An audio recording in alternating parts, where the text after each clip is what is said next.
Hello, everyone. Welcome to the deep dive into the post-grad 18th month extension that was just announced today. I'm here with my co-host, Alicia Backman-Bahari. How are you, Alicia? I'm well, Mark. It's been a busy day. It sure has. So I've been frantically putting things together for the course that I'm going to start recording tomorrow at 5:30.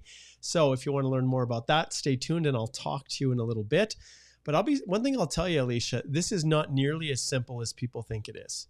And as I was going through this and I was pondering over the discussion that I had with Minister Fraser back when he said that they were going to keep it simple, easy for people. Well, if you're in this tiny little cohort, it's so simple. It's easy. You just sit around and they send you the permit and you don't really have to do anything other than kind of confirm that your address for them to mail is correct and your passport is valid for the 18 months.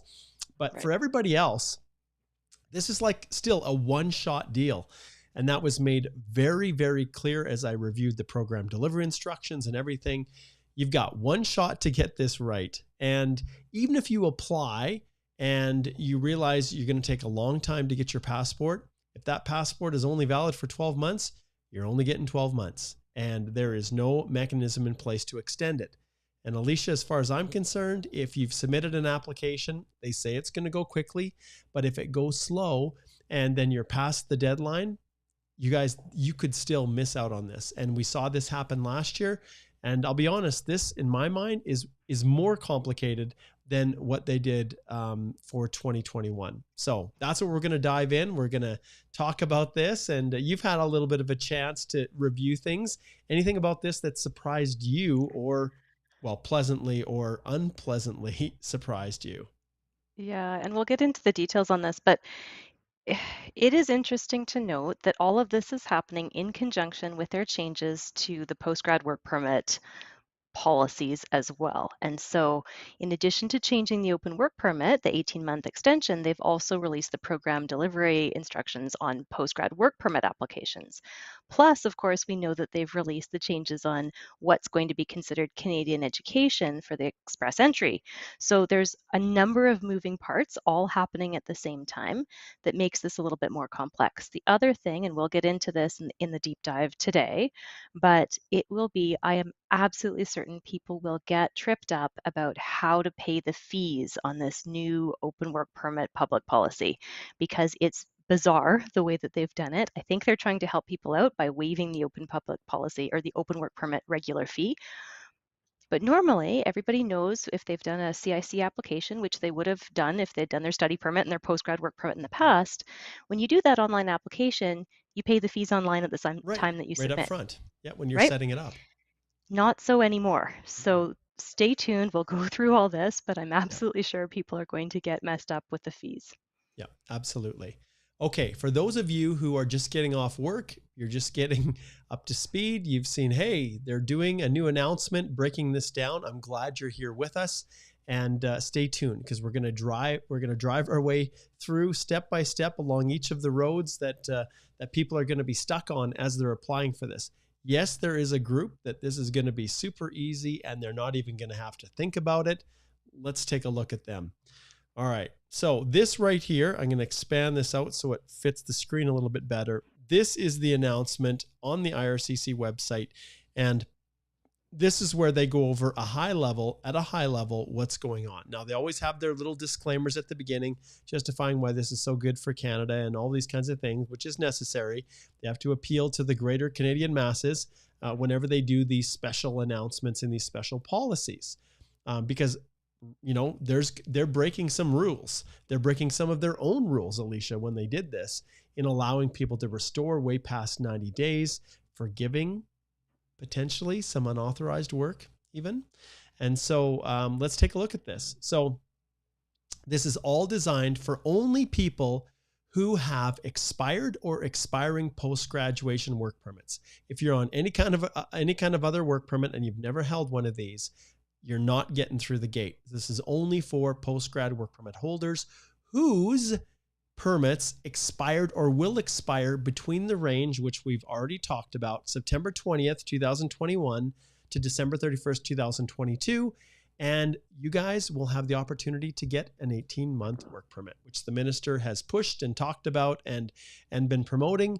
And now finally, after all this time, has arrived with the program. August the 2nd, this is the big day for everyone.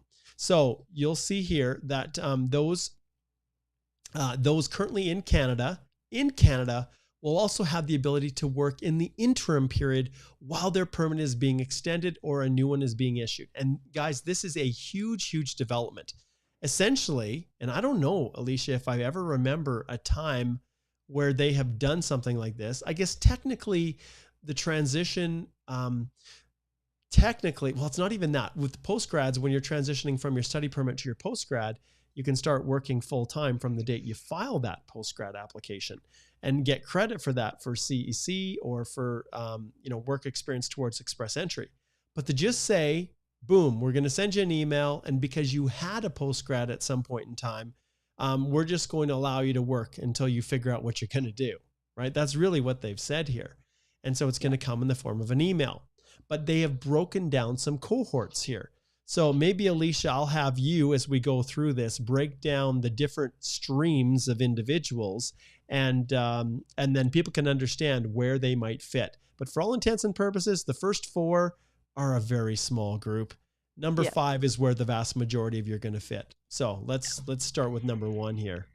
So number 1, and this is a bizarre situation where basically you don't do anything. Not only do you not do anything. Smile and wave. That's all you do as you're waving to everybody else that doesn't have a postgrad expiring in this narrow window of time. Yeah. So keep in mind, this is only for people who have an actual postgrad work permit right now that's going to expire at the end of this year, October 2nd, 2022 to December 31st, 2022. That's it. And they have an up-to-date residential address, their physical address, and their passport is going to be valid at least until April 2024 so that they can get that full 18-month period. Why are they fixated, Alicia, with my address is up to date? Why do they care? What's the issue with this? So what's going to happen, of course, is that people who are currently inside Canada, living in Canada, will get mailed their new work permit in the mail. So you have to have a current address because they're physically sending you your work permit as a paper document. Now, not only do you not need to do anything, but immigration's going to send you an email asking to confirm your address, and then they tell you, don't respond. Don't respond. Okay, now I want to add something in here before you continue. So do you guys see where it says don't respond? There's a reason they say it, because they are going to crush you if you do. So if I go into here and this is some of the instructions that they have. So this is what happens with the mail, and we might get into a little bit more detail with this, but I want to show you this that's hidden in here. This is my personal favorite right here. If you have questions, because this is a complete gong show and no one knows what the heck's going on, do not email us to ask questions. If you email us for any reason, you will be removed from our list of applicants who are eligible to be mailed a new work permit in round 1. So can you believe that? Have you seen this? They're like, here's a carrot in this hand or a cookie, and then in this hand here's a sledgehammer we're going to pound you with. We're tired of you guys asking questions, and if you do, we're going to punish you. So I couldn't help but share that. Okay, so this is crazy. I mean, most people, if you get an email from immigration, we have trained you, everybody else has told you, you make sure that you respond to that email from immigration and you do it right away within the deadlines they give you. Well, now they're saying, we're going to send you an email to confirm your mailing address in this category 1, but don't respond to that email. So just beware. People in category 1, you sit back, you do nothing, literally nothing. You keep your mouth shut. Respond. You don't say anything. You be grateful and just sit back and Nothing. So, And don't ask questions. and wait, and don't ask a question. If your friend gets their work permit on September 15th and you don't have yours yet, well, if it's not mid-October, we don't care. We don't want to hear from you. Well, the reality is if it's past mid-October, send them every freaking email you want, because apparently you're then in category 2, but we'll leave it at that. So, yeah. So that's category 1. That is surprising that you don't respond to the email that they send you, but that is what they are telling us. yep. Number 2. So number 2. So again, keep in mind, all this depends on you pull up your work permit. Take a look at your work permit that you currently have. It should somehow say postgrad work permit, or it should have some indication that this was a postgrad work permit. If that postgrad work permit is going to expire at the end of this year, October 2nd, 2022 to December 31st, 2022, now you've moved, right? You've changed addresses, or you have an issue with your passport expiring. All right, so now you're in category 2. So you do have to respond when IRCC sends you this email to confirm your mailing address. Follow the instructions in the email that they send to you and tell them, I need to update my mailing address, right? My physical address. So. And just to confirm too, Alicia, arguably, I have to assume that these 2 emails are going to be different, and that they know if your passport is going to be expiring before April 2024. And so but they don't know anything about a person's address. Right. So I don't know how you can not respond. I have to assume these have to be somehow different emails, and maybe the other email is triggered by the date of the expiry on the passport that they have on file. So maybe we'll see. We'll see. Who knows? Yeah. So they're saying, yeah, if your passport validity doesn't allow us to extend the work permit by 18 months, you are not going to receive this initial email, but there's going to be a separate email, and it's not going to come till September. So I see already people are saying, I haven't gotten an email yet. Got it. Right? If you're in category 2 and your passport's going to expire, you will not get an email in August. They're saying there's going to be a separate email in September. Yeah. So keep in mind, even if you're in category 2, that email may not even occur until next month. Yeah. So there's going to be a lot of people tearing their hair out, wondering what the heck's going on. Yeah. But theoretically, you've got a postgrad work permit. It doesn't expire till the end of the year. So it's just that's why you're in this usual. category. Yep. That's right. Yeah. So if you do need to update your mailing address or your passport, then there should be an email in September that comes out on how to do it. And this is where you've got to be on your toes, because you only have a 2-week window within which they will allow you to update it. Monitor your email carefully. And they also point out that you might want to check your junk folder. But you guys already know, you've done this, you've been through this rodeo enough. You're looking for the cic.gc.ca email addresses. And check your junk folder, because the government's going to be mass mailing this, and it's highly likely Microsoft or whoever else, Gmail, is going to push this somewhere you don't want it to go. Yeah, this is the other wrinkle, is that for some of the postgrad work permit applications, they had instructions on the website saying that people had to use a paper application to apply in some circumstances. And so this is now going to muck up the system again. So if you look at this last paragraph, if you did apply for a paper application PGWP, then now you're going to have to take that extra step. And Mark, I think you have another video on this already, how to link your application to your online account. Yeah. And maybe we can get Igor to put that link to your other video up on this video as well. But make sure that if you did a paper postgrad work permit application, if it wasn't an online application, you're going to have to link that application so that immigration knows that you are in the stream with the postgrad work permit. Yep. Okay. Option 3 or stream 3. All right. So stream 3 is, all right, postgrad work permit expiring at the end of the year, so it's currently valid, but for some reason you can't update your address or passport. So maybe you contact your embassy and you realize there is no way you're getting another passport, just based on processing months times. And months. Yeah. And understand, they want the passports to be valid for 18 months, and many countries will say, no, we're not going to extend it beyond, we're not going to allow you to apply for a new one until there's maybe 6 months left on your passport. And that's or where it maybe becomes even really a year. or maybe a year. And that's where it becomes problematic for people, because they're only going to issue this until the expiry of your passport. So, Yeah. And as Mark was saying, this is a one and done. This is not the same as a postgrad work permit where you can get a recapture of time, right? On a regular initial postgrad work permit, if you had eligibility for the full 3-year term and your passport was expiring in the meantime, the regular old rules were that you could do a recapture of time application if your passport was expiring to get that remaining time once you have a new passport. Not so with this open public policy. There's no recapture of time. This is a one application and you don't get extensions on that. yeah. And they reiterate this as well, Alicia, right here. Yes, you need to apply online. So this is the first one. These people up here, theoretically, option 1 and 2, it's just going to be mailed out to you. Option 3, moving forward here, we're talking about applying online. And you can see here, you've got options. These are so wonderful, Alicia. You can receive a work permit that's extended to your passport expiration date. So if you apply right now and you've got 6 months, congratulations, you get a 6-month postgrad. Or you could wait to apply until you have renewed your passport. And theoretically, Alicia, they've got up until December 31st, 2022 to submit that application.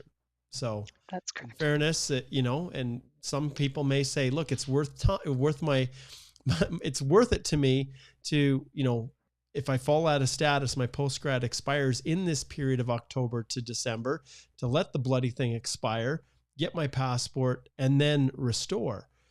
So that's a possibility, so that they can get the 18-month instead of the 2-month on their passport. But that's where I will ring the triangle and say, if you're in that situation, get over and book a consultation with us in our firm, and we can help you navigate this craziness. Yeah. Yeah. So do be careful if you don't have the ability to extend your passport right away. All right. Category 4. So IRCC didn't contact me. Nope. Boo-hoo. So if you haven't received an email from IRCC by mid-September, you're not eligible to have your work permit extended through the special process for another reason, such as information has been added to your file about your admissibility to Canada, or maybe it needs further review. So, maybe somebody's in process with some sort of application, or they're under some sort of investigation by CBSA, or they're doing background security checks and something's not matching up, or maybe there's an allegation. Like all of you who've used agents that are unauthorized because they're only charging you $500 to do it, like a consult I had today. What a nightmare. This poor guy. Don't use illegal, crooked consultants. Don't. Regulated or lawyers, they're the ones for you. Yeah, and that's set out by the Act. So under Section 91 of the Act, there are only 3 sets of authorized representatives in Canada, or even outside of Canada, who can help you with your application for immigration. And lawyers are one of them. But make sure that, some people are sitting there saying, well, I'm not getting an email from immigration by mid-September, and maybe you're the person that they're doing the misrepresentation investigation on, and that's why you haven't received the email. So, it's going to be difficult for people to decipher what's happening, because there's going to be scenario 1, cases where they get the email and they're not supposed to respond, and then scenario 4, where they never do get an email and they don't know why. And if you're in this case, if you're in category 4, book a consult, because there's probably something else going on in the background that might be going to throw a wrench in your application. Yeah, and we can help you to sort that out. Yeah, we can help you to sort that out. And you can see here, Alicia, they still can apply, right? You can still apply for this. You just won't benefit from because your postgrad's expiring in that narrow time frame, you won't benefit from the work permit just being issued to you. Correct. It won't magically appear in the mail. No, it will not. What a nightmare. I can see people who are in this horrible situation. Well, I'm sure we're going to have no shortage of consultations where they haven't received an email and it's only later that they realize, oh my goodness, I received the email back 3 weeks ago and they gave me 2 weeks to update or correct something, and it went to my junk mail. I never caught it. And now what do I do? If I reach out to them, how is it going to impact on me when they're telling me here that they're going to punish me with a sledgehammer if I even ask questions to them? Like, it's just cruel and heartless, and yeah, so kind and generous at the same time here. So it's always a double-edged sword, I find, with immigration. There's going to be winners and there's going to be losers, as you often say in this, Yeah, right? People are going to benefit from this and just kind of with a hope and a prayer get through the process. yeah, But there's also going to be people who are probably going to fall through the cracks because something went wrong along the way. yeah, So be very careful. Don't rush into this. You have until December theoretically to get this application. If you have to do the online application, it's your one chance. You can only do it one time. You can't ask for extensions on it. So yeah. make sure that you get it right. Make sure that you are being meticulous in how you prepare this application. Yeah. And you can do this, you guys. You can do it. One of the things I want to reiterate once again, and we'll get down to all of the rest of you who are right here with number 5, which is the vast majority of you. We're going to talk about this in just a little bit, which is the reason why you don't have to race. And it's the ability to work in the interim. So those of you who've jumped on late and are just tuning in, we're working our way through each of the various streams and how they affect how you will receive your postgrad work permit. Some you don't have to do anything, which is basically 1 and 2, essentially some very, very little things you have to do to confirm addresses and passport validity. If it's beyond 18 months and you've got your address is the same, then you're good to go. And then as we get down to 3 and 4, it's a little bit more complicated. And ultimately 5 is all of the rest of you. So Alicia, break down what happens for everyone else whose permits are not expiring before my birthday on October the 1st. I do accept presents. Gifts can be sent to me on that day. But September the 20th, all the way back to 2021, those Yeah. big, massive group here, what happens for them? So, I mean, the good news is September 20th, 2021, right? Because there was some rumblings initially that it was only going to be for this calendar year starting in Yep. January, That but was the the first minister, announcement. yeah, the minister was swayed, I suppose, and went back to September 20th, 2021. So that is the magical date. If you have a post-grad work permit that expired or I guess will expire up until October 1st, then you're not magically going to get a work permit in the mail. You have to apply for it, and you have to apply using very specific answers to the questionnaires Yeah, and it's how you do this crazy. application. Yeah, crazy. Alicia, when I look back to September 20th, what happened in September of 2021, right? Part of the reason, and now, obviously the minister announced January 1st, that was the first announcement.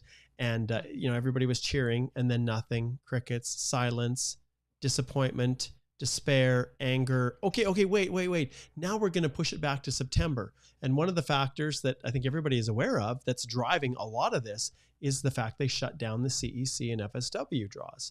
And so Correct. September was the last time they did a CEC draw. Maybe the 20th they figure was about the time for people to get an ITA and submit and, maybe use the bridge before. But that's largely what's driving the ship here. So these people are in this category.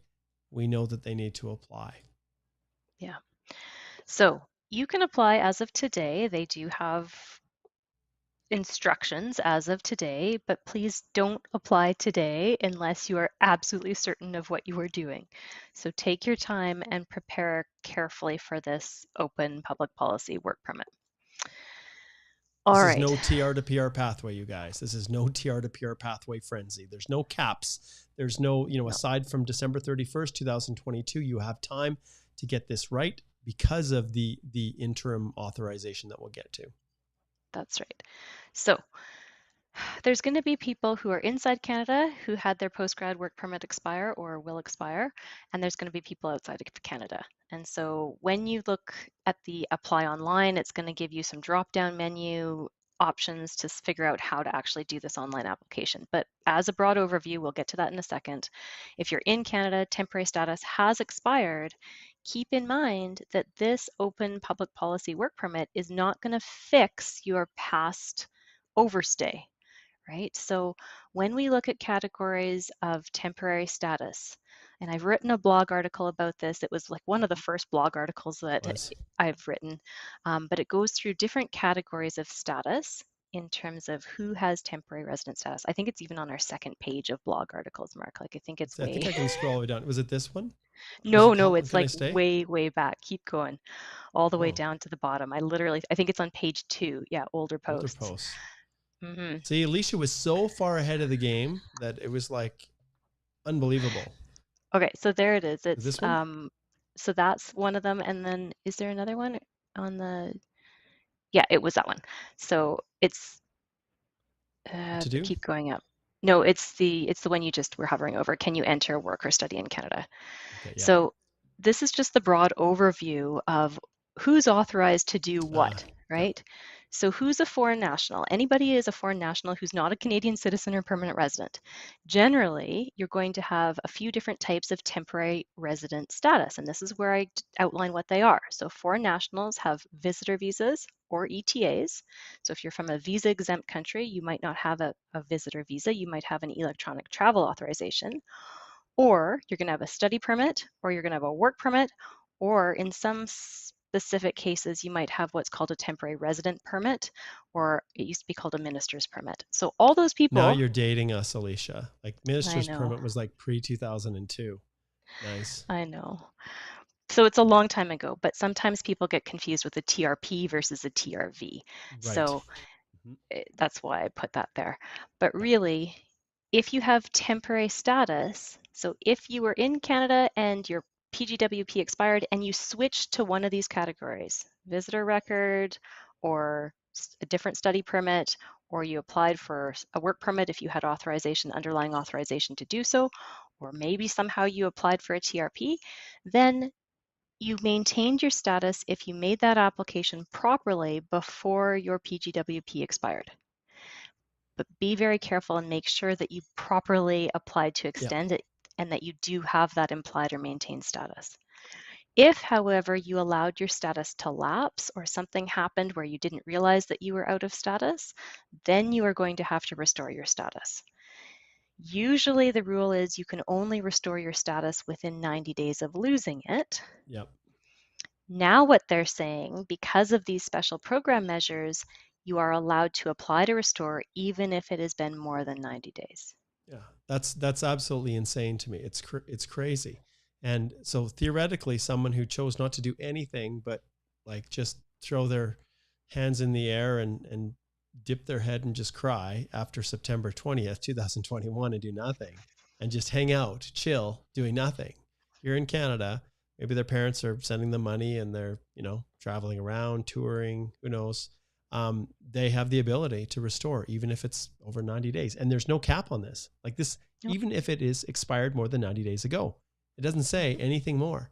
As long as you fit into this category, right, with your post-grad work permit expiry, you're eligible, at least on the bare statement here. Yeah. But again, be really careful. Literally open up your drawers, find your work permit, make sure that it is a post-grad work permit, because in some circumstances, I've had consults with people who don't realize that their work permit is actually a different category of work permit. It's an International Experience Canada work permit, or it's something else, and they didn't realize it. So just be careful. It's got to be a post-grad work permit that you have completed a program of studies at a Canadian institution, a designated learning institution, and after you completed it, you applied for that post-grad work permit. Yeah. All right, so if you have left Canada, so let's say you did your studies, you got your post-grad, and you've left Canada, then you can apply from outside Canada online, do that online application for this new public policy work permit, but that work permit alone isn't your authorization to enter. If you need a visa, you have to apply for your visitor visa as well. And then once you get back into Canada, then if you're approved, you can start working. Yeah. And generally speaking, for most of you, when you apply for the work permit, they will issue the visa at the same time when you're applying from outside of Canada. So it's not two separate applications like it would be if you were here in Canada and you wanted to apply for a new TRV. So they do those combined. And I think many of you, when you came over as a student, you had that experience. So this is another huge benefit, because one of the pieces of advice, Alicia, that you had provided in that previous blog post, which was all designed to help you guys figure out how to save yourself if your work permit was expiring. And I'm trying to find the actual post. The one that you had written here, this one, how long can I Right stay there. in Canada? One of the options was, look, why stay here and waste your time, burn up your savings and your money when you can go home, get your, get a job, work, and then come back. And that advice was not bad, Alicia, because now individuals who are in this category have the ability to apply to come back and benefit from this, even if they're not currently in Canada. Yeah, and that was an open question. We weren't sure what was going to happen Mhm. with people who had left the country because, for example, TR to PR, you have to show that you're physically present in Canada at the time of the application, but not so for this new public policy. So that is generous. That is a good thing, that the immigration is saying, well, you know what, you can apply from overseas online and you're still eligible for this open public policy. And this note here is, this is something I want to reiterate to people. Having worked on the border as an officer, they are not your friends. They are not. So you can see very clearly here, you may not, and you may not, like, seriously, it should just say, don't on your life think about going down and getting the work permit at the port of entry. People are going to say, oh, I don't want to wait until September or November, or however long it's going to take to process this. Let's just go down to the border. And some stupid agent, illegal agent, will say, oh yeah, you can just get the work permit at the port of entry. They send you down there, and guess who's not going to be as kind, as forgiving of you being out of status over 90 days or having worked without authorization for your employer? Guess who's not going to be your friend? The CBSA. And you're going to find that they're going to say, oh, Freddie, you, my friend, are out of status, and I'm going to write you up with a 44 report and send you to an admissibility hearing. Or you can just choose to voluntarily withdraw your application and depart Canada. So I will give you an allowed to leave form. You've got a week to pack your bags, report to Pearson Airport, and to fly out, and you are done. So under no circumstance, even without this, would I direct people down to the crazy border. I just wouldn't. No. But Yeah. this is very clear, unequivocal. This is only available through the parameters that they give. You can't go to the CBSA and apply for this work permit faster at the port of entry. Do not flagpole. Do not. Yeah. Okay, now the fun part, which we've alluded to, it's this right here, ability to work in the interim. Mm-hmm. So great. This is amazing news so not today, but starting Monday, August 8th, 2022, if you had a valid postgrad work permit that has expired or will expire by December 31st, 2022. So keep in mind it's that window, September 20th, 2021 to the end of this calendar year. Then you're going to get another email or a separate email that says you are allowed to work in the interim. And what immigration is saying is basically you're going to print off this email, you're going to attach it to your expired postgrad work permit, and that's what's going to show your employer that you are authorized to work in Canada. Yeah, of course. And every employer is just going to say, oh yeah, that makes perfect sense, right? You've got an expired postgrad work permit and some email from some strange person. But that's not all, Alicia. They also say that you can point them back to this website, which for sure will be beneficial if they can see this on the actual IRCC website, as opposed to some doctored email. Well, so the other thing to keep in mind is that, there was an old public policy Mhm. open work permit. But guess what? They take it off the website when it no longer applies. So what I recommend and what I've started Yeah. doing is I take a print to PDF screenshot of everything that's on the IRCC website with a date stamp on it so that because this is going to be chaos. Like I can just see right now, Mark, a year from now, 2 years from now, when we're doing express entry applications and people had postgrads and they had work permits all over the place, it's going to be a dog's breakfast when we try to justify why they did what they did and restoration and all of it. So I would Because recommend take a arguably, screenshot. Alicia, all of this will, once you get this email, that will be valid work that you'll be able to claim for the purposes of CEC. So, and when your permits all say it's expired, there's nothing particularly addressed to you from IRCC other than this generic email that's going to be mass sent out. It will be Yeah. chaos. And so those of you representatives out there, lawyers and consultants, make sure that you take screenshots of this, like print off these pages and keep them as your reference. All of this stuff. You should Yeah. be doing this just as a normal course. And we do this within the firm. Alicia drives a lot of that ship. Yeah, it's because I'm paranoid because they take it off the website changes, you can't find it anymore, and you're going to want to be able to prove to somebody down the line, I guarantee, that this is what immigration told you.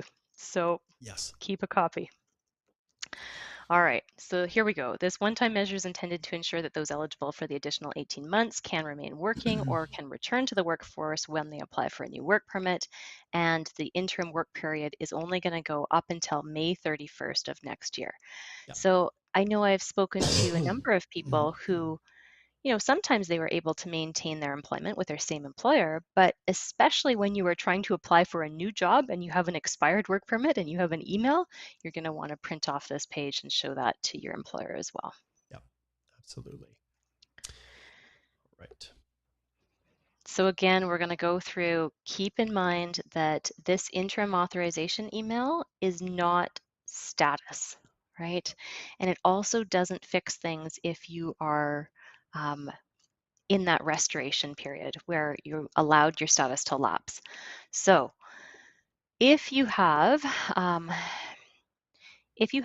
expired status and you're in that restoration world, then it is very important that you apply to restore your status in addition to having this email saying that you're authorized to work, because you don't want to be hanging out there illegally in Canada for any period of time. If you are applying for this new open public policy work permit, then that restoration application is in addition to the open work permit public policy. You are indicating that you are applying to restore and for the public policy, and you have to pay those restoration fees in addition to the public policy open work permit. There's some wrinkles in that in terms of IRCC is saying they're waiving the open fee, but you still have to pay the work permit fee. So we'll go through that in a moment. Yes. All right. So and then just to reiterate again, even if it's been more than 90 days, you can still be saved. Okay. You can see here, if you have valid temporary resident, a valid TRV, but are currently outside Canada, it is possible to come back and to be authorized to work. However, the interim work authorization email notice can't by itself be used to return to Canada.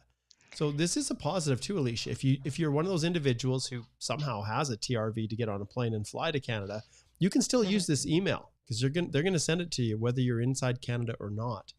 Theoretically, you should be receiving the email saying you're authorized to work. But yeah, those who require a visitor visa or a visa to come to Canada, if you can find your way here, through a valid visa, then you can commence work. But Mark, it is a bit confusing because anybody who applies from outside Canada, the general way of processing is that you're going to get this email kind of letter, a PDF letter that says, congratulations, you've been approved, kind of in theory, but you don't actually get the work permit or the study permit until you appear at the border. And so don't be confused about this. When you get this interim work authorization email notice, it's not the same as an outside Canada approval of a work permit letter. That's a good thing to point out. So my question to you is, and you guys, we pose these questions and we ponder over them. If you have someone who is not currently in Canada, but finds their way back and they're able to return and they've got this email, the question is, does that authorize them to now work? Why are they worse off? Why should they be treated worse than someone who's been out of status for 6 months and didn't even bother to extend and they're illegal in Canada versus someone who abided by the rules? And so then once they come and they're here, can they then apply online from within Canada? And I don't know if I've got an answer to that. So maybe that might be a possibility. Now I'm bringing this right. Actually, which one here? This one. If you're in that situation, let's sit down and actually do a formal legal opinion for you. But I muse over that. I wonder if people, rather than going through the crazy consulates overseas where who knows how up to speed they are with this stuff and they're, the lengthy processing times. I just wonder, Alicia, in some cases, if you have a TRV, if you come back to Canada, if you can continue and just resume where you left off and join the other folks who are completely out of status. And then apply online. Yep. Thoughts? We are not advocating for that position. This is merely just amusing. Okay. Mm-hmm. Okay, so now we're coming into the second broad category. So everything that we were talking about up until this point was for people Yep. who had a postgrad work permit. Now we are turning to a different category of people. So these are the people who happened to be able to do the TR to PR pathway. So the temporary resident to permanent resident pathway. Keep in mind, this pathway closed back in November of 2021. But if you managed to get an application in, this was the race, right? This Yep. was when everybody was tearing out their hair because you had minutes to file this application. If you manage to get your application in under that TR to PR pathway and you're still waiting, you don't have a decision yet on your permanent residence application, then you too are able to apply for this public policy open work permit. Yep. So, and it's hard to believe, Alicia, that, so it says about 2,500 of these individuals applied for and received an open work permit through the measures that have an end date of December 31st, 2022. And those individuals, just like options 1 and 2 that we had with this postgrad work permit expiries between October the 2nd and December 31st, they will soon be receiving an email telling them that they may be able to get their work permit updated with a longer validity. And once again, if their mailing address is up to date, they're still in Canada, what do they have to do, Alicia? They do not have to do anything. And some people may just very well be surprised with what happens. And the updated work permit validity date will be mailed to them, and they should receive it by mid-October. So it's once again, a very narrow cohort of people. But, they're mindful of these unique situations. Mm-hmm. So again, it's similar, it's mirrored, just like the people with the postgrads. If you have a passport that's going to expire before December 31st, you're not going to get this automatic email and you're not going to magically get a new work permit in the mail, but you're still eligible to apply online for this work permit under the public policy. And, you've got to decide when you're going to be able to update that passport. So, be careful though, if you need to update your mailing address, or if you opt out of receiving this open work permit, then you have to go through the online application. Yep.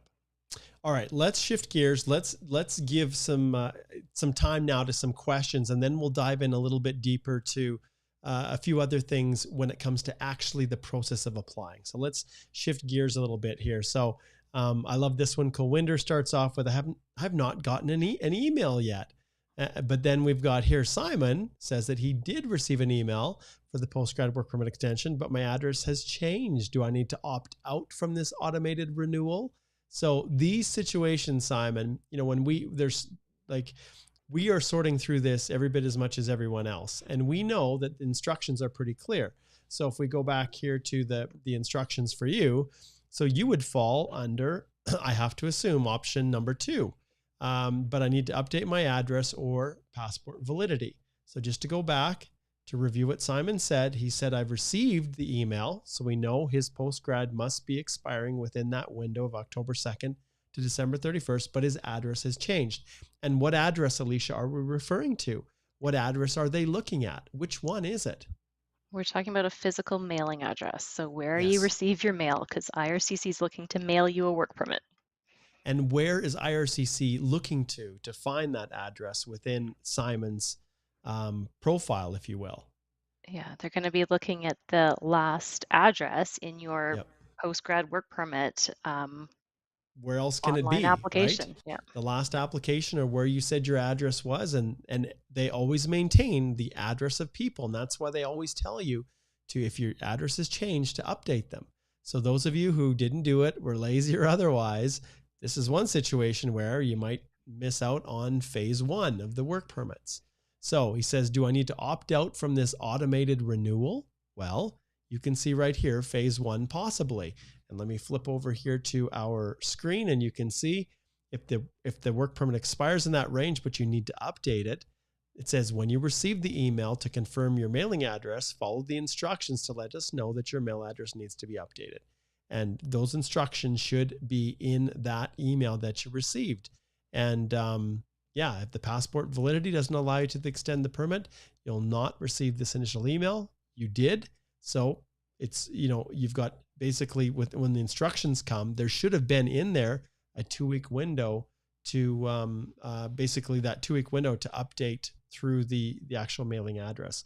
Now, unfortunately for Alicia and I, we've not yet seen a client receive one of these. So we don't have something to go off of, Simon, but if you want to send, I'm going to say right here, give me 1 second. Yeah, if you want to send a copy of that email, then we'll have an idea of what it says. Yeah, I'm just going to post this up, and it is a little bit harder to read. Let's expand that a little bit. Simon, if you are adventurous and you want to send that to me right here to Mark at CanadianImmigrationInstitute.com, then we can pull it up and we can kind of take a look at it. Obviously, I won't share it with anyone. I'll just take a look at it. But I'd love to see what that email looks like. And if anybody has one that they're willing to share with me, that would be great. We've got some clients I know that will be getting them shortly, but they just haven't received them yet. So I'll leave that up for a little bit. If any of you have received the email, I'd love to get a copy of it. So you can send it there to Mark at CanadianImmigrationInstitute.com. Okay, let's keep zipping through here, and I'll push that up here so that's not in the way. And then let's go to the next question. Shout out to Ralph, brother from another mother. Great to see you, my friend. Let's see here. Okay, this is a good question. So Dan Rui says, which email we can receive the email, but I have not provided any email to IRCC yet. So this is, I think what he's getting at is you have to understand, are you a postgrad work permit holder, someone with an expired postgrad? Well, in any application that's submitted, your email address will be included. But Alicia, what if all of these fine people used a representative to help them file their postgrad work permit applications, or the last one that they've submitted? What is the situation there? Whose email is it going to go to? Well, in that case, it would go to your representative's email, but I guess it is also possible that in some cases you can fail to put an email address, right? Because you can say to IRCC that you don't want them to email you. You want to have all the correspondence come to you by physical mail. So I guess that's the other option too, that you might have some people who for some reason never entered an email address on their postgrad work permit application. If you do have a representative that you are using and all these emails are going to the representative. Oh my goodness, this is going to be interesting. Maybe, Alicia, in the form itself, there is a spot for you to put your email address as an applicant. But I know what our past practice was when we did that. We would use the representative's email in that form as the email for the client because we are representing them before immigration. It'll be very, very interesting to see how this all plays out. So yeah. Keep in mind too, Mark also did a video that if you want to get your application back from your representative, if you want to reclaim the ability to work on your own application, then Mark does have a video about how to link back to your own application to take it back so that you're in control of it again. Yeah. And if you go here to our site, and just to reiterate to you guys, there is a ton of content on here that's available for you. So all you need to do is go to the search button, and let me just pull the whole shebang down here just a little bit for you. So at the top, there's a search here, and you can type in here. So it's actually, I know it is how to fire. I know if I click on that one. So this one is called how to fire your consultant and take back your express entry profile. It also works for lawyers or anyone, even your crooked illegal consultant. You can follow these instructions to set up your own GC key and then pull it back. One of the challenges, Alicia, is that some people, I had a consult today with someone who had actually retained someone that was not authorized, paid them $500, and essentially they fill their own application in and then the person submits it on their behalf. They control the portal, but the email address is actually the client's. So the client still gets notifications, but they don't have access to their GC key. So they're trying to see if they can get it back. But that would be an issue when you've got an email that's already associated with another GC key. But we won't We won't spend too much time diving into the nuances of that. All right. So Bright says, are the emails already out? Well, arguably, we have now seen that, yes, some people are moving forward. Okay, here's a good one. This is Dan Rory. He said, postgrad expired, but before expiring, submitted a closed work permit. Do I need to withdraw it if I submitted this extension? So this is a tricky one. What do you think about this, Alicia?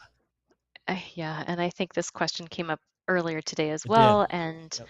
yeah, it's one of those ones where we probably would want to speak with you and learn more about your situation because, yeah, you are not going to get the same ability to claim arranged employment offer of employment points on an express entry profile if you have an open postgrad work permit. And so many people don't realize Yep. this. And so it's only if you have a closed employer specific work permit or a work permit that's supported with an LMIA that's employer specific that you're going to be able to get those extra points for arranged employment offer of employment. So that might make the difference to whether or not you look at switching back to an open work permit, because it might not be the best thing for you depending on what you're trying to do with your future here. Yeah. And Dan Rory, we recommend you slide over here to our site and actually click on speak to a lawyer here and book a consult with Alicia or one of the other lawyers in our firm. All right. Okay. Zipping back here. Next question is from Ritz09, which says, hello, Mark. It says I have to get personalized checklist by selecting no personal reference number, but I have an express entry profile and a personal reference number too. What should I do? So, yeah. So ahead, maybe, Alicia. Mark, we can go through when you click to apply online. So in the categories. And I'll answer this one just quick so then we can move on. The personalized number only applied to that express entry application that you submitted. That same one isn't universal to everything. Understand this is a stupid little wizard that they make you go through to try to narrow down and guide you to the right application. But this does not work for the purposes of the GC key, the MyCIC portal, the regular work permit. They have set up their wizards to exclude you. And if you try to submit this work permit application answering the questions truthfully, you will never, ever get to the point where you can actually submit it. So that's why this is so convoluted and so just cockeyed. So you have to follow those instructions so carefully. And yeah, so it's crazy. I sometimes feel like we're in like a Kubrick movie or something Orwellian where everything is upside down and sideways. Yes, that's exactly it. Okay, let's see if we can go back here. I'm just trying to find the right page, and this is our winner. So this is what Alicia's talking about. And let's pull that one down too. So effectively, how to get an open work permit for some current and former post-graduation work permit holders. It takes you here, which once again is to kind of give you a little bit of a breakdown, excuse me, of which stream, and we're talking about these streams right here, these 5 different streams you might apply to. Now, the instructions are not very different, varying between, 1 through 3 or whatever. 5 tends to be, pretty consistent, but let's just jump over here and you'll see. So if we're applying from, and let's force it, Alicia, to choose the first 2 easy streams. So if you go here and you say, I'm in Canada, and it says, has your permit expired? No, it will expire on or after October the 2nd. When you click on that and click continue, that's where it takes you to this spot that talks about the rounds and how they're going to magically issue you your work permits, what to expect, and what you need to do. And this is something I want to point out too here, is that you're looking for not only emails that end in cic.gc.ca, which is traditionally what we see, but you also need to watch for these suckers right here. And if I've never seen one at notifications.canada, so it must be some new one. So you need to make sure that you whitelist both of these suffixes so that you're not, or carefully monitor your junk mail, because you could, it could slip through and you don't realize. And yeah, so anyways, I won't go into a lot of detail with these, but you can see they actually break down the rounds. Of course, there's the magical don't email us or we will bounce you. And then there are a ton of different little, well, I shouldn't say a ton, but there are some additional guidance here that we will, we'll get to later, just to help dictate what, if your name has changed, if your mailing address has changed, if you've already applied, all these kind of little drop downs give a few more little juicy nuggets that you can pursue. But let's go back here then, and let's operate through probably the more traditional route, which is the vast majority of you, which is in Canada, my postgrad work permit will say has expired. Okay. And then do you have valid status? And this is what Alicia was talking about. Have you lost it within the last 90 days, which is the traditional restoration period? Or are you the lucky suckers who have been out of status for more than 90 days and IRCC Big Brother is going to come in and save you from not following Alicia's instructions?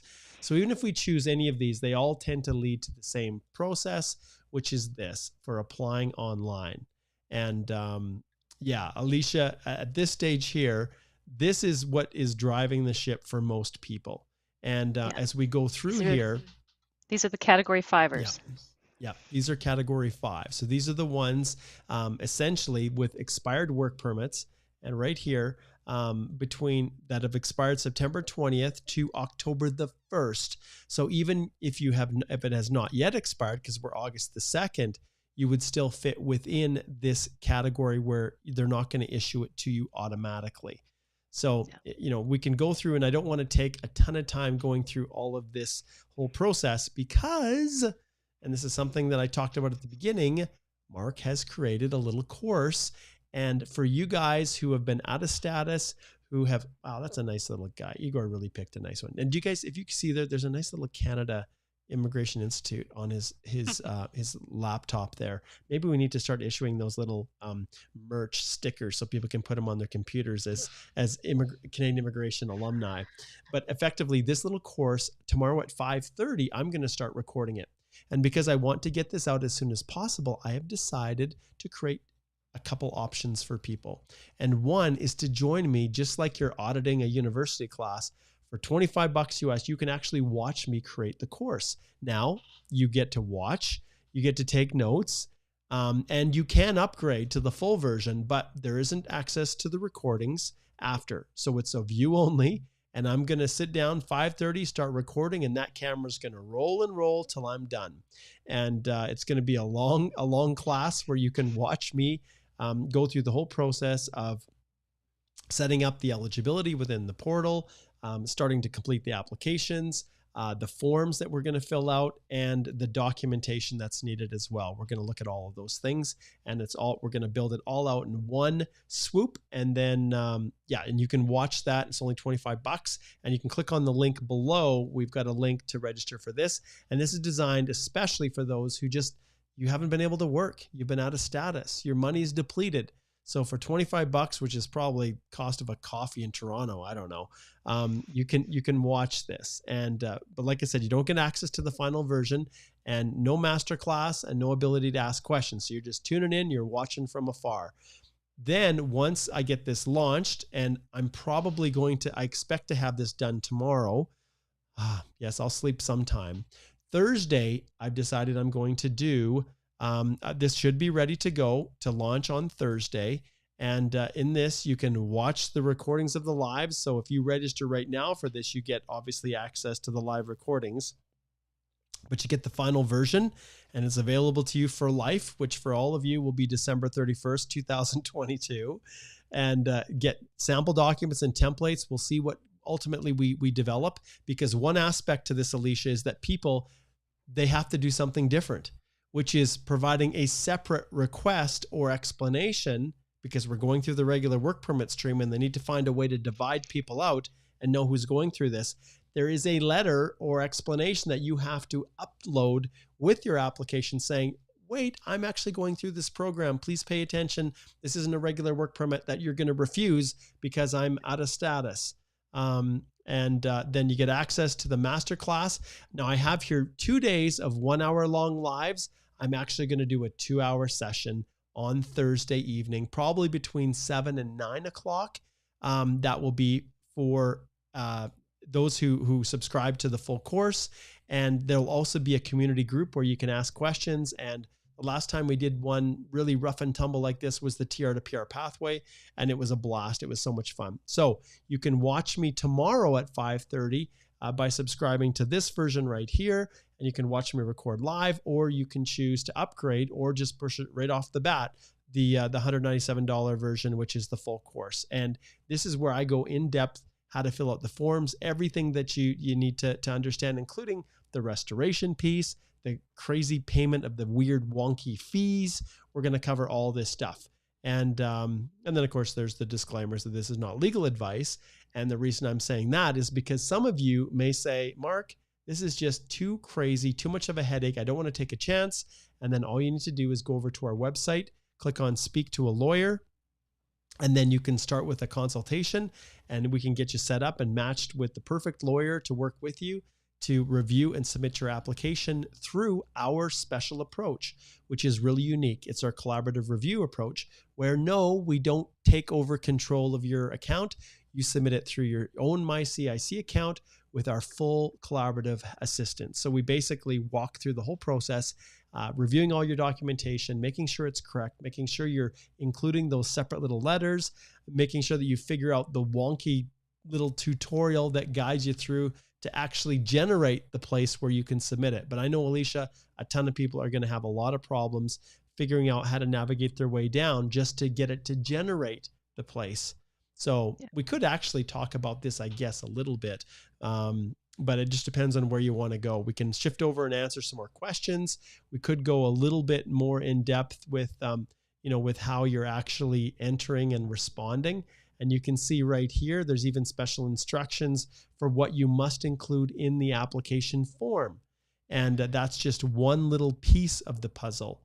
But there is a lot of detail that needs to be included. And if we go here to the special measures, you can see as we scroll down, round 1, round 2, how to apply if you're in Canada. This how to apply right here. This is where we're going through right here. You as you're going through and you're actually submitting the application, there's very, very specific things that you have to do in order to get your application to be generated. And you can see here as we start down here, how to start your application. It is super convoluted. Start your application, apply to come to Canada. Indicate I do not have a personal reference letter. Click on visitor visa button, and then make sure you answer these questions correctly. Why the heck don't they just list them? Why do you have to click on this to expand it? People don't intuitively know that. And look at this, you guys. You have to answer each of these phases correctly. Otherwise, it won't generate it properly. Any thoughts on that, Alicia? You just need to be meticulous, and you just have to be super careful, and don't rush. You've got time. You can make sure that you do this application perfectly, because as it says at the top of the page, this is a one and done. You don't have any extensions on this application. Yeah. And I just highlighted the special spot, Alicia, that you alluded to at the beginning. Why don't you touch on this for a second? Because this is so wonky. This is the fees. Yeah, this is the fees. Okay, so I read this morning when you and Cedric were going on, and I was trying to figure out what in the world is going on with the fees, because as I said at the beginning, if you've done your own application, you know that normally if you've logged into your MyCIC account, you pay the fees with your credit card at the time that you submit the application. But that's only if in the questionnaire you said, yes, I have to pay the fees. So because this is a public policy that they have decided, I think they're trying to be generous. They're trying to say that people don't have to pay. $100. Yeah. They're trying to save people $100, but I think it's going to backfire for a lot of people. So that they can use that money and then put it towards the course. See, IRCC, they know what they're talking about. They're super smart. Yes. So here's figure out where I was here. There it is. Here's the lowdown. You are exempt from paying only part of the fees. If you are applying for this public policy, open work permit, you had the postgrad work permit, or the TR to PR, then you don't have to pay the open work permit fee of $100. However, you do need to pay the $155 government processing fee. And if you need to restore your status, you also have to pay the $200 restoration fee. But here's another craziness. When you're answering the questionnaire, they tell you to say, no, you don't have to pay fees. Answer, no, I'm exempt from paying fees. But that's not really the case. Yes. But that's not really true. You do have to pay the fees. But what they're telling you to do is to go on to the separate immigration website where you pay your fees. And this is similar if anybody has been working on a spousal portal or the Yep. new portals for other applications. You actually go to another IRCC, pay your fees online. It's a separate account that you're going to sign into. It's not the same as your MyCIC. You're going to pay the fees. You're going to get a barcoded fee receipt for your temporary residence application. So keep in mind, again, it's not the $100 for the open, but it is the $155 for the government application fee. If you have to pay restoration, it's another $200. You're going to pay that. You're going to get that barcoded fee receipt. You're going to save it to your computer. And when you do your online application for the open work permit public policy, when you do the questionnaire, you're going to say you don't need fees so that when you do your checklist at the end, you're going to upload somehow in another upload spot Yeah. the barcoded fee receipt. Yeah. I'm going to walk everyone through this step by step. This alone Mm-hmm. is probably Mm-hmm. worth purchasing the $25 version. But you can Yep. see here how to pay your fees. It gives you instructions. Go to fees for temporary residence applications. Okay. When I click on here, this is what drives me crazy. Okay. So I'm here. Okay. Where on this page does it say anything about temporary resident applications? You have to know to click on immigration. And then you have to know to go down to temporary resident application, right? Yeah. And so why don't they just link to this page? And then you drill down from there, and then you have to choose the ones that apply. This one you're not going to select because this is the one that they're waiving right here, right? Yeah. But if you're restoring, you'll need to select this one, right? Restore your status as a worker, which includes both of them. But I can tell you, Alicia, there's going to be a ton of people who click on restore your status as a worker and pay $355 and won't realize they'll put one there. And they'll also pay another $155 because they'll think that they need to choose that for the work permit as well. So it's the course. I'll walk you through this, you guys, but it is not going to be a simple, straightforward process. And so just as a quick little overview, you guys, you're just going to select this $155, not this one. If you are applying just straight up and you're good and there's no restoration needed, you're just going to be paying the $155. And if you are restoring your work permit because you're out of status, then you're going to be selecting this one here, which combines both that work permit fee and the $200. Unlike your post-grad work permit, which you guys didn't have to figure this out because the system did it for you, it also included that open work permit holder fee, and that's why it was $255. But that's not the case here. They're waiving this fee. So just a quick little, update. And I'll cover I all don't of this even, in detail. I wonder what'll happen, Mark, if people don't read that properly and they just say they're going to pay their fees and they actually do pay the fees at the time of an online application. I don't even know what'll happen then. I have to assume that individuals are not going to get their applications rejected, but it's going to create a massive administrative headache for IRCC as they are refunding the difference to people. You know, I thought they were going to be kinder to people in the TR to PR pathway, Alicia, but in the end, there were a lot of people that got hosed, that because of a mistake that they didn't, completely innocent mistake, they still got their applications refused. I thought they were going to be kind. And yes, in some cases they were, but so many times consults I had with them, people doing things innocently. It was a mad rush. It was a speed process. They missed things or failed to include things, and it resulted in their applications getting rejected. We do not want this to happen to you guys. So, all right, let's go to some super chats because I know we've got a few here. Okay, let's see. Okay. Of course, it has nothing to do with the 18-month program. All right, Tushant, we'll answer your question. Okay, TR to PR, international grad in process. How can I inform IRCC about this job change, province change? Do I have to fill forms again as I added intended to live in Winnipeg?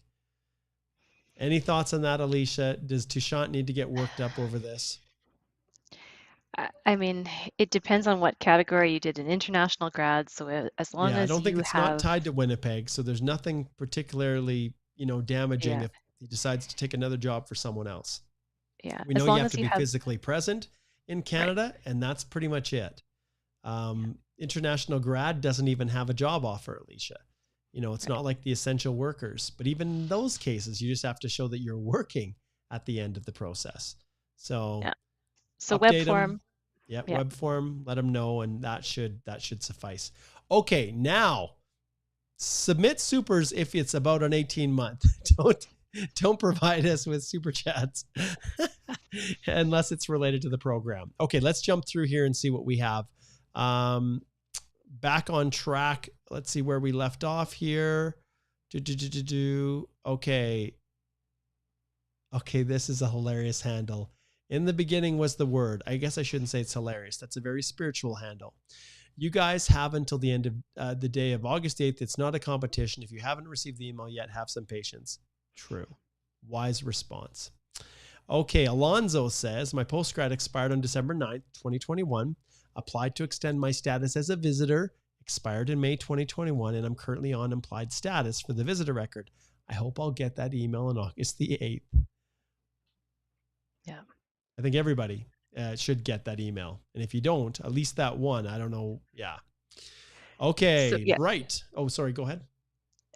One of the things to say is that on that page where it says, you know, if you don't get an email by August 8th, so if you go through that drop-down checklist and you can select the categories where your work permit is expiring later, then it says if you don't get an email by August 8th, if you're in Canada and still want a work permit, you can still get one in round 2. So, yeah. So not this page, Mark. It's the one with the drop-down selects. The one that where you go to apply online. Yeah, and then right there, if you don't get an email by August 8th, yeah, 3 more bars up on the expand. There you go. Yeah. Yeah. You can still get one in round 2. Okay. Yeah. All right. Okay. Now the interesting thing, Alicia, okay, this is a question that I have. They're not charging 1 and 2 a fee for the work permit, are they? No, the people who automatically get them appeared in the mail like magic, they don't pay any fees at all. Unbelievable. All right. Well, there you go, guys. Another opportunity for being screwed. Okay. So, well, another gift from immigration. Another gift. There you go. It's all positive, all positive. Okay. Okay. All right. G.I. Joe here says, I already applied for a work permit extension. I love that, extinction. But I did not fill this copy and paste postgrad work permit PP open as the job title. Should I do a new application? G.I. Joe, I hope this crazy sakes that this was some application you submitted long before this was announced. I told you guys to hold off on submitting these. What a nightmare. The only thing I can do, Alicia, unless you have an answer, G.I. Joe, slide over and book a consult and we can take a look at this because, yeah, this is going to be a mess trying to withdraw and then resubmit. And I've already had another client try to withdraw and the withdrawal didn't come through for 5 months. And it was after he had submitted another application and we're not sure which one was withdrawn. I've got work permits that clients have had to leave. I've withdrawn or requested. And the border, when they issued the work permit today, indicated that they still saw the other one in the system. So messy, super, super messy, GI. So I will tell you a story too. There was another public policy beforehand that was allowing interim authorization to work if people had an employer-specific LMIA issued. But there were 2 public policies and they had a different code for each public policy.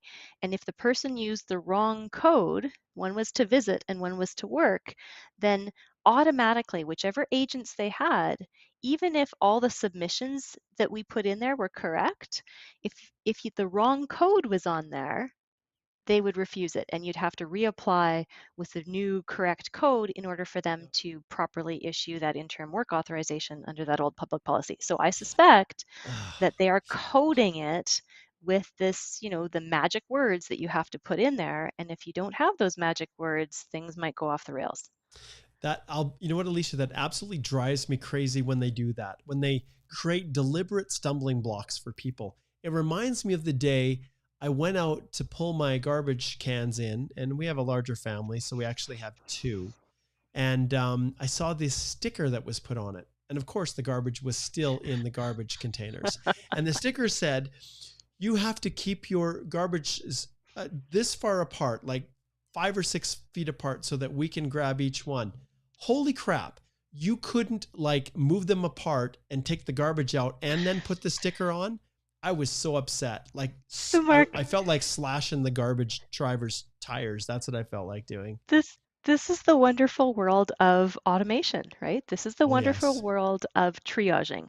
And so because of the volume of what's happening, I get why they're doing it, but it's frustrating as anything because even substantively, if you have all the right explanation letters, if you've done everything else correctly, but if you fail to put in the right code, the system's not going to grab your application and process it properly because they are trying to get as many through as they can in the Yep. shortest time. Efficiency. Yep. Efficiency. Okay, Bright. Hey, Bright. He says, hello, Mark and Alicia. Since I recently changed my mailing address, how would I change that on record? And would it have an effect on my postgrad work permit extension? So I'm not exactly sure. Obviously they're looking at an address that's associated with the past postgrad work permit, and you've submitted through the web form. I'm assuming, Bright. Yeah, I don't know if there's anything more, Alicia, that Bright can do. The hard Well, part is that the system that they're going to give, the instructions for updating addresses, are outside of that awful web form that's takes weeks and months to do anything, if anything at all. So probably wait for the email, Bright. If you get it, then resubmit the request again. I think it's through the channel that they have, because I believe it's a response to the email, or they'll have a separate place that you can update them with the address in relative real time. So they are specifically designed to do that. All right. yeah, TNT. it Oh, do you have anything it more to add? does. Well, I was just saying in the instruction letter where you had on the other page under the drop down, it says if your mailing address has changed, it doesn't match what's shown at the top of the letter, then you've got to email us at the email address provided in the letter. So that top drop down, yeah. Yeah. So email us at the email address provided in the letter. Yep. All right. Okay. Next one here. All right. So this one is from Jeet. He says, my postgrad work permit expired in February 2022. I applied for an employer-based work permit to keep my status. I just received it 3 days ago. Can I apply for an open work permit? So Jeet, we talked about this a little bit, but it's not as simple as that. There may be very, very solid reasons why you don't want to switch. Alicia? Yeah.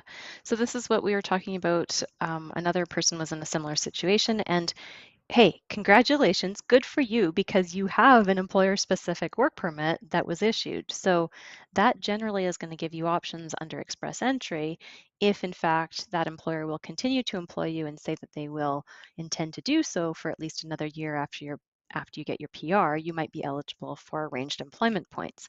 So maybe you have other options because you have an employer-based work permit, but it's very difficult to provide any sort of advice. We cannot provide advice unless we know way more about your specific situation. So here we're just giving general information rather than specific advice.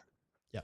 And like we always say, and I say this over and over and over again, when things dive deep into specific situations, you have to understand that we can't provide general advice when you're asking for a specific question, because we need all the facts. And that's why the consultation process is the way that we can do it. In a short 25-minute consult, we can dive deep into the situation that you're asking about far more than we can ever address in these live Q&As in a comment. So when you have something like this and so much is riding on it, the consult absolutely is the way to go. But when you have general questions, then yes, thousands of people can benefit from the one that you're asking. And those are the ones that I try to identify. And to be fair, Jeet, I mean, the general question here is it theoretically possible, right? Can you hold two work permits at the same time? And this might be an interesting kind of weird world that we enter into for a little bit, where we have people who have postgrad work permits, or now they've transitioned to employer-specific work permits, who now just want to get that postgrad work permit just in case maybe something falls through with their employer and they want to have it in their back pocket. And so I guess that's a possibility that we're going to be seeing people who have two concurrent work permits, one of which is employer specific and one of which is going to be the open public Yep. policy one. Yep. Okay, Arokia says, I have a question. If we have applied for a work permit extension in the last week of July, do I need to apply again as per the new public policy? So Alicia, I see people doing this. There were a lot of people that just to maintain status were filing what they called an 18-month post-grad work permit extension application through the regular process, and then just telling them, counting on the fact that eventually with these monstrously long processing times, that eventually the policy will be there and hopefully they would be able to link up their submitted application with this policy. And maybe that's what Arokia is doing. Maybe they submitted one of these, I call frivolous 18-month applications that really weren't following any particular guidelines like we have now. In particular, those specific things that they want put into the form to trigger it to be treated under the kind policy instead of the harsh "you're screwed" policy. And yeah, we really don't know what's going to happen to people who did that because we don't have public policy guidance on that at this point. Yeah. I'm also going to pull this one up, and this is an answer we actually don't have. I read through everything, Dama, and the reality is she says, I've already extended the postgrad in the last 18 months, the 2021 one, and that permit will be expiring in this August. Am I eligible for the extension? Alicia, I don't know if you've seen anything. I can tell everybody that I have some questions I'm going to be asking immigration because they have invited me to attend a pre-scheduled meeting. Wow, I'm getting a ton of emails. Let's see here. Give me a second as I sort through it. So on Thursday at 11 a.m. Mountain Time, I have a meeting with immigration to talk about temporary residence and give us an update. And it could very well be that there's an opportunity to ask this specific question. I've got a list that I'm generating. Another question is those whose postgrad work permits are expiring before December 31st because their passports were expiring. So technically they have another year or two that they could add on, but because of just the existing rules limiting the duration of that initial postgrad, are they eligible? So these are a number of the questions that I'm going to be trying to answer, and I'll definitely stay tuned as we release more information as it drips out. So this is a good time for you to subscribe to the channel. If you're on Facebook or other channels, make sure that you connect in. Okay, let's get back to a couple other supers here. Okay, so the next one is from Casey. Casey says, Mark and Alicia, my postgrad is expiring before October and is linked to my lost passport. I have a new passport now. Can I keep working under implied status while working for a decision on the postgrad work permit extension? Great question, Casey. I'm going to give you one of these because that's actually a good question. And maybe you can explain, Alicia, this magical email that's going to come. So yeah, there's hopefully for a number of people going to be an email that gives interim authorization to work. And so there is another link that talks a little bit more about specifically the magical email that's going to give that interim authorization to work. We shared that this morning as well. And maybe Mark, there you go. You can this one here. pull that up. I'm scrambling to pull this stuff up here. It's hard, guys. They issue all these new things, then they expand them, they change, they've got new drop downs, they've got new program delivery instructions. And we're doing this live, like this is live. So here's where they give you a little bit more detail on this interim authorization to work for some current and former postgrad work permit holders. So during the week of August 8th, so maybe some people are getting emails now, but maybe some people are not going to get these interim authorization emails until next Monday. Yeah, and this is different, you guys. This is different than the email saying confirm your address and your passport expiry, right? Right. So this one here is, hey, we are going to allow you to work as of the force, like receiving this email. This is your authority to return to work. Yeah. So this is pretty confusing because yes, we have a whole bunch of different emails coming for different groups of people that do different things. So this is the one that's going to allow you to have interim authorization to work theoretically, the reason that they're giving you this authorization to work is because they think you will be applying for the open public policy work permit. Yeah. But you can use this email to work temporarily if you are one of these people, right? So you have to be in Yeah. Canada, you've got an expired PGWP, you're going to attach it. So the PGWP itself has to be expiring between September 20th, 2021 and December 31st, 2022. And, this is the question about, can you work on the public policy? Can you basically do two public policies back to back? And everything they're talking about here says a PGWP. It doesn't say another open work permit from a Yeah. prior public policy, right? So Yeah. this is where we've got to get some clarification on that. Yeah. But And I think, Alicia, if you were to side on one side of the equation or the other, with people who benefited from the last post-grad work permit extension, what are your feelings on that? Like, do you I think just there's don't. going to be a shot for them? I'll show you something. Okay, this is something I noticed when I was digging deep through the program delivery instructions. And so these are them, and there's not a lot of information, you guys, in here.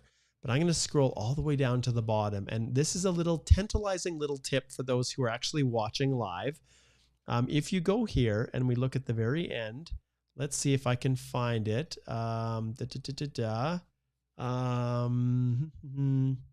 Status. Let's see. Just give me 1 second here. I thought it was on here. I'm just going to do a word search because I wrote it down and I found it was very interesting. Just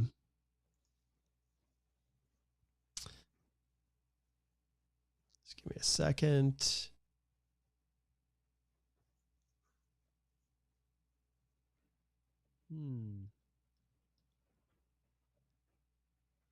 Okay. Oh, there it is.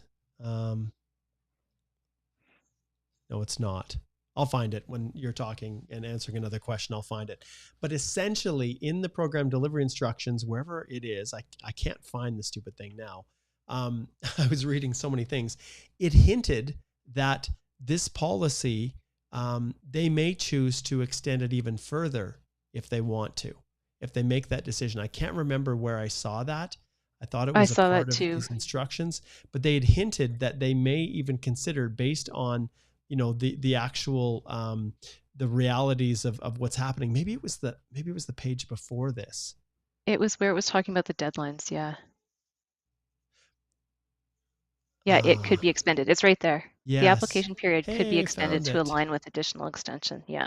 Yeah, to the pause. And it's linked with the government being slow in expanding the federal high skilled streams.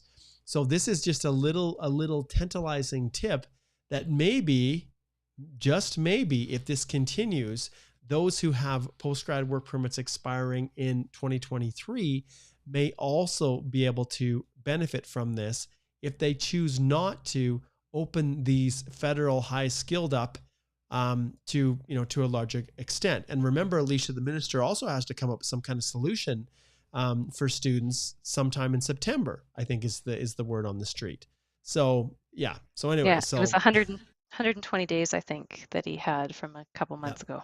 Yeah. So that's just a little tidbit. So we're diving deep for you guys. We're diving deep, and we're into overtime here, an hour and a half. We need to wrap this up pretty soon here. So Hussein says, can I include my wife in my application? She has a spousal open work permit expiring same date as mine, September 24th, 2022. There isn't anything about spouses. No directions. Right? No directions about spouses other than the general directions about when spouses are able to piggyback on the principal applicant's application. I'm going to go out on a massive limb, Alicia, and say if you're inside Canada, well, who knows, maybe even outside. It's hard to know for certain. But if you're inside Canada and your spouse is here and they've been linked to your post-grad work permit, and you're in a position to benefit from this policy, that from a policy standpoint, I can't see why they would want a spouse to fall out of status. And as long as you meet the parameters of at least while it exists, knock B, A, or O type work with your knock code, I think there's probably a good argument that you could, but it's we don't have confirmation. So desperate times suggest booking a consult with us, and then we figure out if we want to take a run at it. Okay, Dan Rui says, my postgrad expired, but in the implied status of the LMIA exempt now. Okay, so postgrad expired, but applied for a work permit, LMIA exempt. Can I apply for this extension and restoration directly, keep working, and withdraw it? And I think Dan Roy, I thought he had already said that, yeah, he had an employer-specific work permit, so. Yeah. And it does say it's LMI exempt, so it could have been under the International Mobility Program, maybe. Maybe it was a work permit through that route. But can I apply for this extension and restoration directly and keep working and withdraw it? And I'm assuming the employer-specific one, the one that's LMI exempt, is what he's talking about withdrawing. Once again, Dan Roy, like we ring this not to be greedy lawyers, but to really say that we need more information and we have to sort it out, because we never want someone to do anything, make any decision about any application without us being able to understand the whole situation. How catastrophic would it be, Alicia, if we told someone, oh yeah, go and do this, and then there was facts we just didn't know or weren't aware of? Well, Law Society wouldn't be happy with that. Okay, Manpreet says, I will apply to restore with this policy. What do I select in question 3? Check the appropriate box or boxes to indicate if you are applying for in IMM 5710. Manpreet, this one here, my friend, this is what's going to be covered in the actual course. So we're going to go through each section within the application form as to how you should fill those out. There's going to be sections in there. I haven't had a chance to even look at it, my friend, so I can't answer that question until I'm actually going through it. So I'm pretty sure, Alicia, with the 5710, you're probably also, unless there's, and we talked about this as well, you guys, when we, let me flip over here. They have a bunch of specifics. No, where was it? Now I'm trying to remember. Maybe it was under how to apply. I think it was here. Yeah, if you go in, apply online, and then you do the drop down in Canada, and then whether it's expired or not expired. So that's generating it. But the actual form itself with the questions that Manpreet is asking, it's interesting because it directs you back here. This is something I want to point out, you guys. It directs you back to use the guide for applying for a work permit from inside Canada. This is the generic one. And it runs into a lot of problems for people because when they're talking about restoration of status, for instance, this is actually contradictory to your situation.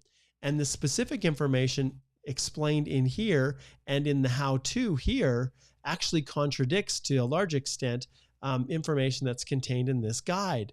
But within the guide, and this is another challenge, within the guide here, you can go to completing the forms, and I think this is what they're hinting at.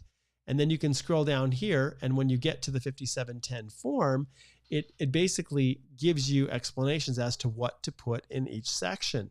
And so you can see here, check the appropriate box. And I think this is what the question was referring to. Work permit with same employer, initial work permit, restoration of status. It just says check the appropriate box. And so this is where we'll get into more in the actual, when I'm going through the course, Manpreet. Okay, last super from Sanchit says, sent you the email, need to change the address. Okay, there's the answer. Okay, so we've got the email that was sent to me. Yes, let's just see here. I'm just going to kind of pull it up here and see if it's there. Yes, I don't see it showing up yet. Okay, that's fine. We've got so much going on here. Okay, well, let's answer a few more questions and then we're going to wrap this bad boy up. We know that there's been a ton of people that have posted questions, and I will be live tomorrow at 10 a.m. with my Q&A, and if people have other questions, they can join me there. Thursday, I should say at 5:30 is when I will be doing my my recording of the course, and we talked about that already. And that's at 5:30. I'm going to start recording the course, and then hopefully Thursday evening after this is launched, then I will do the masterclass full 2 hours. Hopefully I'll have energy to get that through, but I'll be doing that. And so there are some avenues for you guys if you weren't able to get your questions answered. Hopefully those who are jumping on late and posting questions will realize that, hey, we answered a lot of those when we were going through this in detail already. Okay. All right, let's see. Let's get to a couple more and we will then end it here. let's see. Some of these are duplications. They're asking the same question. Let's see here. Okay, Jackie says, hey, my postgrad expired back in February, so I applied for an employer specific. Actually, I think we might have already answered this one. They took 6 months to approve it, and it got approved on July 29th. Can I apply for this open work permit? So this is once again the transition. Let's see if there's anything else. I think we've already answered that one. I did want to bring one thing up that we haven't please. touched upon yet, and that's in the instructions. When you look at the drop down, and there's a drop down button for if you no longer live in Canada. And so this is if you go through your questionnaire and you say that you're still living in Canada, but for some reason you've moved. And it's really important that you are honest with immigration, because they specifically say here, if you left Canada, you have to email us at the email address provided in the letter. So if you don't, it may be considered misrepresentation and you may be found inadmissible. This could mean you cannot return to Canada for 5 years. So you can still apply for a work permit if approved, return to Canada. But if you lie about it, yeah, there you go. Here it is. If you left Canada, email us at the email address provided in the letter. So be very careful when you are doing these applications that you're not fudging things. Like, it's so confusing because immigration's telling you to say things that are not accurate in order to get the wizard to do the right thing. But if you lie or if you kind of bend the truth, you're done. There's going to be a 5-year misrep bar, and there's almost nothing you can do once you have a 5-year misrep bar. Okay, this is a great comment from Armin. He says, this status thing is confusing. With the slow processing, I assume most of the people who applied for visitor records or work permits before the expiration of their status haven't heard back from IRCC. Shall they restore it? And this is, this is a pretty simple answer here. Yeah, as long as you applied before your postgrad work permit expired to transition to a visitor visa or a study permit if you applied for a new study permit to a new DLI, or if you were able to get some sort of employer-specific work permit, or maybe a spousal work permit or something like that, then you have maintained or implied status. If you properly submitted a complete application.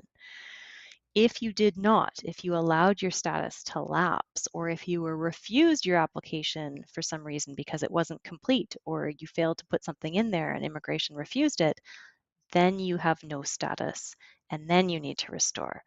So it does really depend on whether you submitted a complete application before the deadline of your first postgrad work permit expiring. I'm also going to flip over here to Hussein, and there's a number of people who asked the same question about, can I include my wife in my application? She has a spousal open work permit, same date as mine, September 24th, 2022. At this stage, we don't know as we've answered this question already, Hussein, and there's a number of others that also asked the same question in terms of like Akish did. So yeah, when it comes to the spousal open work permit and being able to go through C41 or 42, those work permits for accompanying spouses, personally, if you meet the parameters within the application, I would take a run at it myself if you had no other options. If your spouse is out of status like you and you're both here not working, and you have the benefit of going through this program, I don't see anything, and I'll bring this up when I have my meetings with immigration on Thursday. I can't see any reason why you wouldn't take a run at it. I haven't seen any barrier to doing it, at least at this stage, because it seems to me, Alicia, that with the past 18-month policy, that spouses were eligible to be included with that, the one last year. But if you can pull something up, that would be fine as well. Okay. Fabio says visitor record was approved and I had to extend that record in June. Not sure this visitor extension will be approved. So should I apply to restore status? Okay, I think we covered that one. If you've applied legally, you guys, then it's not a restoration if you're currently under implied or maintained status. But if you are not, and you've actually fallen out of status or submitted that application before the current one expired, then you are definitely in a restoration period.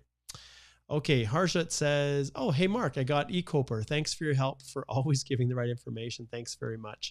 give you an applause there, Harshit. That's awesome.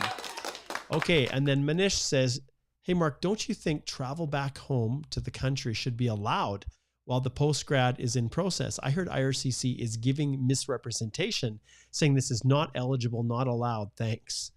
Okay, I don't know, maybe this is like a twisting of the question that was posted here. I don't know. Basically, in terms of not emailing properly and misrep if you're outside of the country and don't tell them. But Alicia, I don't know any circumstance where you leaving the country is immigration isn't going to allow it. You can run into trouble coming back in. And there's lots of advice saying there's no guarantee we'll let you back in. But yeah, as far as misrepresentation, we definitely need a different, some more information on where we're going with this one. Yeah. Okay. All right. I think we're going to wrap it up there. Like I said, there's a ton of questions and I appreciate everyone that's been asking them. It's there's no way for us to get through all of them. I'll be live again tomorrow. Let's see, what's today? Tuesday? Is today Tuesday? It's all a blur. Or Monday? Today's Tuesday. Tuesday. I'll be live tomorrow, 10 a.m. Alicia will be Thursday. And then tomorrow at 5:30, I will be doing the course. So come join me. You can click on the link and subscribe, and you can watch me record the course going through literally going through the forms, all of the documents, showing how to complete the fees. All of that will be live as I'm inviting people to watch the creation of the final course. And those who subscribe will get access to both. If you do the 25, you can always upgrade. And once you're on the upgrade side, you have access to everything for life, which for the purposes of this exercise is really December 31st, 2022. So click on over here. There's a link below. And there it is. Any last pieces, Alicia? I was searching around trying to find the just program delivery instructions on the C41. And, the reason that I worry about that, and I just sent you that link there, you've got to scroll halfway down the page to find the C41, is, the general rule is that you have to be in a relationship. So C41 is partway down the page, but we're talking about if you're a spouse of a skilled worker. So spouses of skilled workers, generally the principal applicant can't have an open work permit. So this is where it becomes questionable about whether you can apply for that spousal open work permit if you've got an open public policy work permit. So interesting. And I think of a postgrad work permit, which is an open work permit where you're eligible, right? So I guess we'll have to see. We'll have to see. Yeah. So that's where with this here, you're including absolutely the letter from the employer, and maybe you include that with the public policy as well. The letter from the employer confirming that you're working in a skilled occupation, which is not 0A or B. Maybe. Yes. Maybe. Not easy. Difficult questions. All right. Okay, let's shut her down, Alicia. I know both of you and I are probably exhausted, and hopefully this was helpful for you guys. We just try to do what we can to share information. And remember, we are a law firm. We're an immigration law firm. And part of what we do is assist people directly with this. So even though we are spending our time giving away all this free knowledge and information, which so many few others are doing, we're doing it for a reason, because ultimately, if you choose to hire someone, we hope that you'll choose us. And we have a consultation process. And like I said, we are a completely virtual cloud-based firm. And so we work with you no matter where you live in the whole world through this same medium. And we, through our collaborative approach, which we feel is unique and different, we work directly with you hand in hand all the way through. No middle people, no paralegals, no assistants. This is Alicia and I, Cedric and Chanel, who work directly with you to make sure that you get it done right. And I've got, I'm looking forward. I've already got people coming through that we're going to be working through to make sure it's done properly. And this time, Alicia, unlike the TR to PR pathway world, we are able to take as many people as need help. And so it just starts all here by speaking to a lawyer, and the links are all in the description. So All right, let's wrap it up from there. It was a fun old day talking about the crazy 18-month extension, which Alicia loves it described that way, but that's how you guys understand it. The public policy that allows people to get a one-time work permit for 18 months. So take care, guys, and we will see you tomorrow morning at 10, I guess. Thanks, Alicia. Thanks, Mark.